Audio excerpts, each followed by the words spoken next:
The wind screamed across the frozen expanse like a living thing, tearing at Kara's furs and driving ice into her eyes.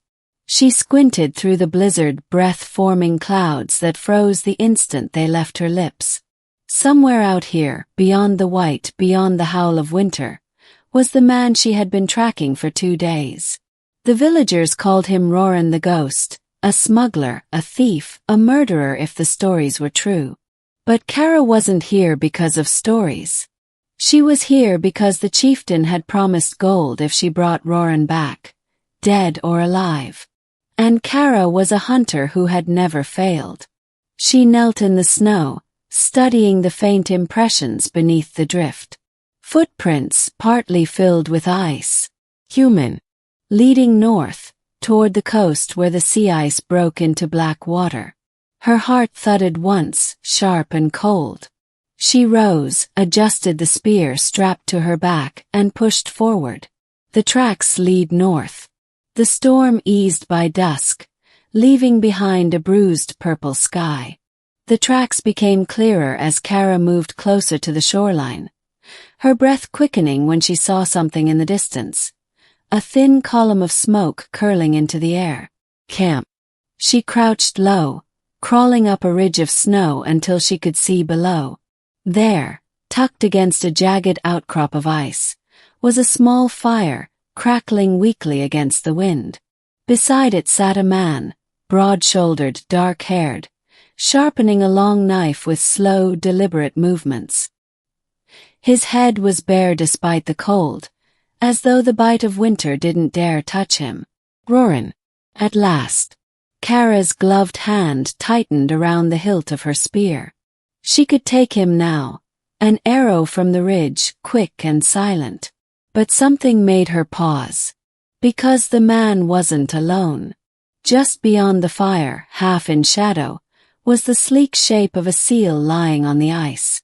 Its dark, liquid eyes reflected the flames as it watched the man beside it with an odd, unblinking stillness. The hunter moves. Kara circled downwind, her steps soundless on the snow. The man hadn't moved. He seemed to be staring into the fire, the seal shifting closer to him as though for warmth. She crept closer, every instinct screaming to strike now before he noticed. But the moment she reached for the knife at her belt, his voice cut through the crackle of the flames. "You've been following me since the cliffs yesterday," he said without turning. His tone was calm, almost amused. Kara froze. Roran finally looked up, eyes like shards of obsidian catching the firelight. "If you wanted me dead," he added, "you should have shot me then. Would have been easier." Kara straightened slowly, hand still on her weapon.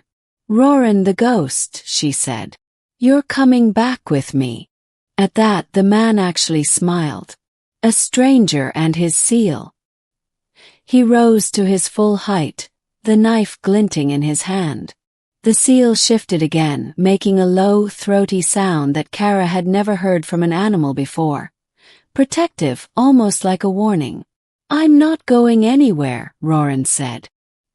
His voice carried no fear, only a quiet certainty. "And if you're smart, you'll turn around before night falls." Kara's grip tightened. "The chieftain wants your head. I intend to bring it to him." Roran chuckled under his breath, glancing at the seal. "Did he tell you why?" "He said you stole from the tribe. That you killed his men." Something flickered in Roran's eyes, anger sharp and sudden, but it was gone before she could name it. "I stole, yes," he admitted, "but only because they would have killed her." He gestured to the seal, who was now watching Kara as though it understood every word. Kara frowned. "It's an animal." "It's more than that," Roran said softly. "She's the last of her kind." Truth in the snow. Night bled across the ice, turning the sea black and endless. Kara kept her spear ready, but her eyes kept straying to the seal, who hadn't moved from Roran's side. "What do you mean, last of her kind?" Kara asked finally. Roran crouched beside the fire. The flames lit the hard lines of his face as he spoke. The chieftain's men have been hunting them for months, he said. Rare pelts, rare oil. Worth a fortune. They killed the mothers, the young, all of them. Except her. He placed a hand lightly on the seal's back. She's carrying pups. If she dies, so does the entire bloodline. Kara felt the cold press deeper into her chest. She had heard rumors of the chieftain's greed, but not this. Not the wiping out of a whole species. And the men you killed? She asked. Roran's jaw tightened. They came for her. I warned them. They didn't listen. For the first time, Kara hesitated. Choices in the dark. The wind picked up again, rattling across the ice. Kara looked at the seal, then at the man she had been sent to kill. She thought of the gold the chieftain had promised her. Enough to buy land. Enough to live easy for the rest of her days. But she also thought of the tribe's children. How they would grow up never knowing these creatures existed because greed had wiped them from the earth. Roran seemed to read the war in her face. Help me get her south, he said. There are islands beyond the strait where the chieftain's men won't go. She can raise her pups there. And you? He shrugged once. My life doesn't matter. Hers does. The chieftain's arrival. Before Kara could answer, a horn split the night. Low. Distant. Both she and Roran turned toward the sound. On the horizon, torches bobbed through the darkness. Half a dozen men on sleds, racing across the ice. The chieftain's hunters. They found us, Roran said grimly. He grabbed a spear, motioning for Kara to help push the sled where the seal now rested nervously. The creature barked once, sensing danger. Kara didn't move at first. She could let the chieftain's men take him. Take the seal. Walk away with her gold. But her feet shifted before her mind caught up.